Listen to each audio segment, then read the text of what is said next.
like to show your support? Comment below. I would love to hear your thoughts. Share this video with friends who might enjoy it too. Subscribe and turn on notifications so you never miss an update. Your support means the world. Thank you. इयम् आकाशवाणी सम्प्रति वार्ताः श्रूयन्ताम् प्रवाचकः जतिन शर्मा।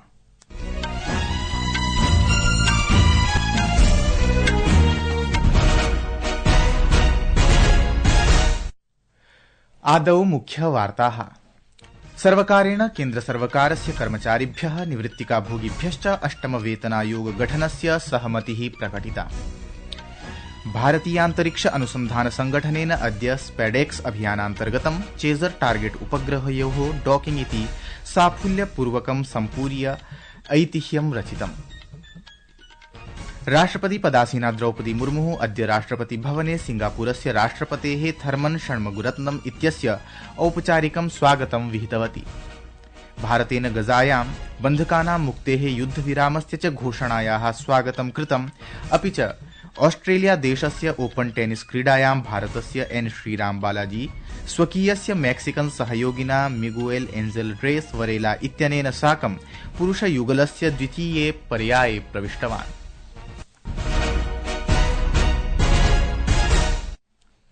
अथ वार्ताः विशदीकृत्य।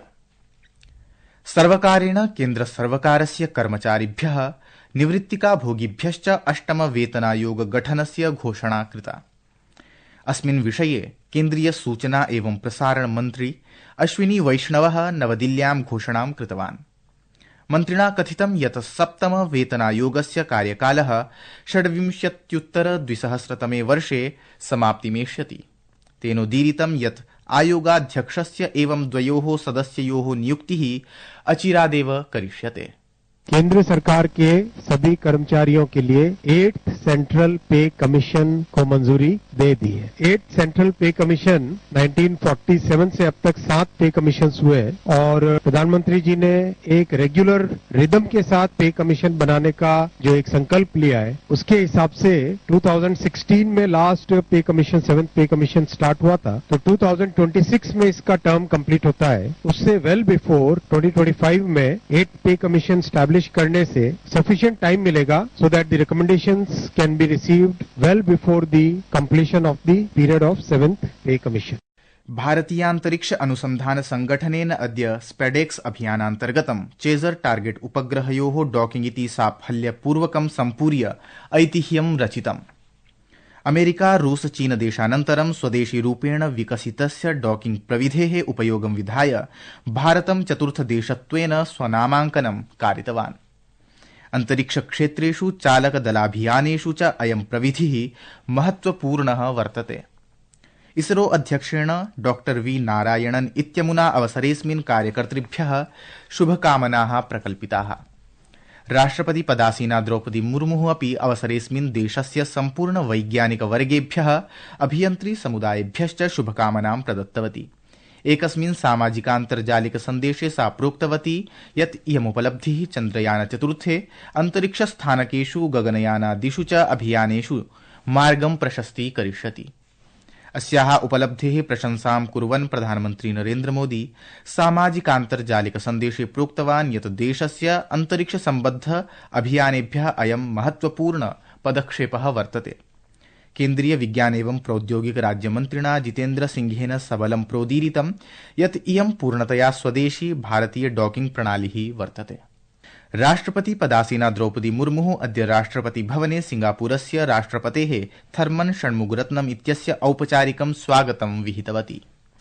अवसरेऽस्मिन् प्रधानमन्त्री नरेन्द्र मोदी इत्येषः अपि तत्र उपस्थितः आसीत्। अत्रावसरे वार्ताहरैः सह संवादकाले राष्ट्रपतिना षण्मुगरत्नम इत्यमुना कथितं यत् भारत सिंगापुर देशयोः व्यापक रणनीतिक सहभागिता नवीनपथि वर्तते, यस्य उद्घोषणा गतवर्षस्य सितम्बर मासे प्रधानमन्त्रिणा नरेन्द्र मोदिना कृता आसीत्। तेन इदमपि प्रकाशितं यत् उभावपि देशौ प्रविधि क्षेत्रे नवीन रहस्यानाम् उद्घाटनार्थम् अन्वेषणरतौ स्तः।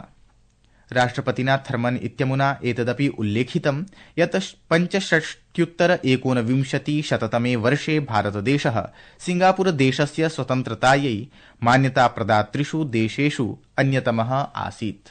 India was one of the first few countries to recognize Singapore's independence in 1965, and since then our relationship has grown by bound. It's a natural partnership between a small country, Singapore, and a very large country, India, but we found ways to cooperate in ways that are mutual interest. In a whole range of areas, our business relationships are thriving. In fact, Singapore is the largest investor in India for many years now. Our defense relationship is strong. Our relationship in skilling has been very active in recent years, and it continues to grow. Singapore देशस्य राष्ट्रपतिः महात्मा गान्धिने श्रद्धाञ्जलिं समर्पणाय राजघाटम् अपि गतवान्। राष्ट्रपतिः षण्मुगरत्नं 5 दिवसीय भारत यात्रायां वर्तते।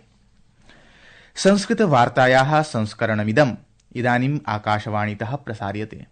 सममेव अयं कार्यक्रमः आकाशवाण्याः अन्तर्जालपटले www.newsonair.gov.in इत्यत्र अथ न्यूज़ ऑन एआईआर चलदूरभाषीयतन्त्रांशे अपि समुपलब्धो भविष्यति।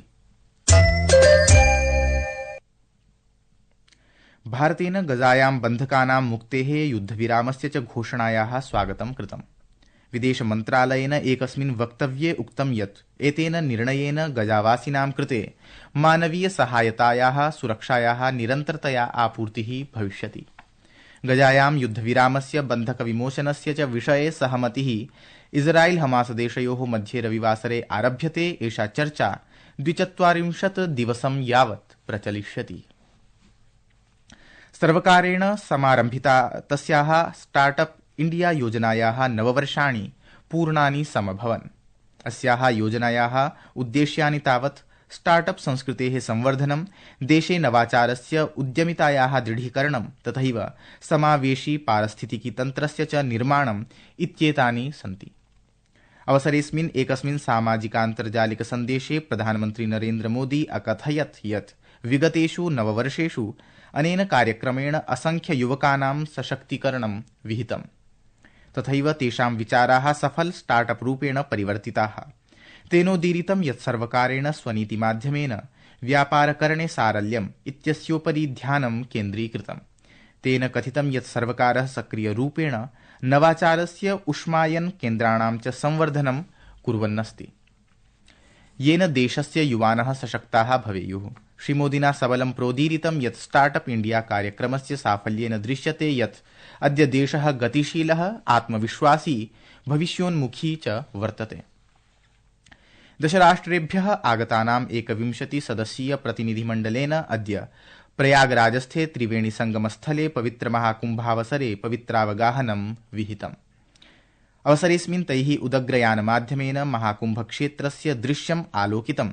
विदेशमन्त्रालयेन आमन्त्रितम् इदं प्रतिनिधिमण्डलं गतदिने अत्र सम्प्राप्तवान्। न्यायाधीशेन विनोदचन्द्रन इत्यनेन अद्य सर्वोच्चन्यायालयस्य न्यायाधीशरूपेण शपथग्रहणं कृतम्। भारतस्य मुख्यन्यायाधीशः संजीव खन्ना न्यायमूर्ति चन्दन इत्यस्मै पदस्य शपथग्रहणं कारितवान्। सर्वोच्चन्यायालयस्य एकस्य दलस्य अनुशंसया सोमवासरे केन्द्रेण पटना उच्च न्यायालयस्य मुख्यन्यायाधीशस्य न्यायाधीश चन्द्रन वर्यस्य सर्वोच्चन्यायालये नियुक्तिः स्वीकृता। न्यायमूर्तिः चन्द्रन इत्येषः केरल उच्चन्यायालये न्यायाधीशत्वेन अपि आसीत्। राष्ट्रपति पदासीना द्रौपदी मुर्मुः श्वः राष्ट्रपतिभवने 24,200 राष्ट्रिय क्रीडा पुरस्कारं प्रदास्यति। विश्वचतुरंगविजेता डी गुकेशः, पेरिस ओलम्पिक क्रीडायां पदकद्वयं विजेत्री मनु भाकरः, भारतीय हॉकीति दलस्य दलनायकः हरमनप्रीत सिंहः अपि च पेरिस पैरालम्पिक क्रीडायां स्वर्णपदक विजेता प्रवीणकुमारः च मेजर ध्यानचंद क्रीडारत्न पुरस्कारेण सम्मानितः भविष्यति।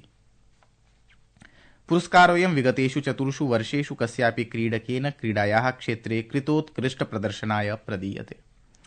अद्य प्रातः दिल्ली नगरस्य राष्ट्रिय राजधानी क्षेत्रस्य च केषुचित् भागेषु निम्नवृष्टिः अभवत्, येन तापमाने महती न्यूनता गता।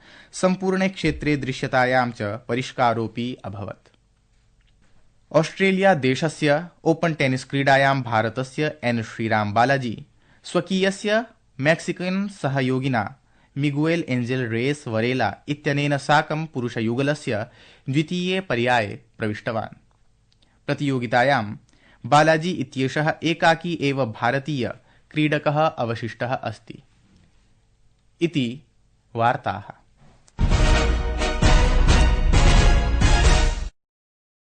Please like to show your support. Comment below. I would love to hear your thoughts. Share this video with friends who might enjoy it too. Subscribe and turn on notifications so you never miss an update. Your support means the world. Thank you.